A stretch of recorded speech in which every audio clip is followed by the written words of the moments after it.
নারায়ণগঞ্জে ৫টি উপজেলার মধ্যে প্রথম পর্যায়ে একটি অর্থাৎ বন্দর উপজেলা নির্বাচন আগামী ৮ মে অনুষ্ঠিত হবে। আজকে জেলা নির্বাচন কর্মকর্তার কার্যালয়ে মোট ৫ জন মনোনয়নপত্র জমা দিয়েছেন। বিস্তারিত জানিয়েছেন সহকর্মী আব্দুস সালাম। ৮ই মে বন্দর উপজেলার নির্বাচন অনুষ্ঠিত হবে। এই বন্দর উপজেলার নির্বাচনের আজকে মনোনয়নপত্র জমা দেওয়ার শেষ দিন এবং এই পর্যন্ত জেলা নির্বাচন কমিশনার আমাদেরকে যেটি জানিয়েছেন তা হচ্ছে ৫ জন মনোনয়নপত্র জমা দিয়েছেন। এর মধ্যে বর্তমান চেয়ারম্যান বন্দর উপজেলা আওয়ামী লীগের সভাপতি আব্দুর রশিদ, যিনি আগেও চেয়ারম্যান ছিলেন, তিনি কিন্তু মনোনয়নপত্র জমা দিয়েছেন।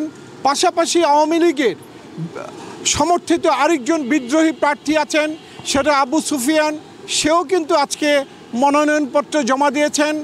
এছাড়াও একইভাবে মনোনয়নপত্র জমা দিয়েছেন জেলা বিএনপির যুগ্ম আহ্বায়ক এবং সাবেক উপজেলা চেয়ারম্যান আতাউর রহমান মুকুল মনোনয়নপত্র জমা দিয়েছেন।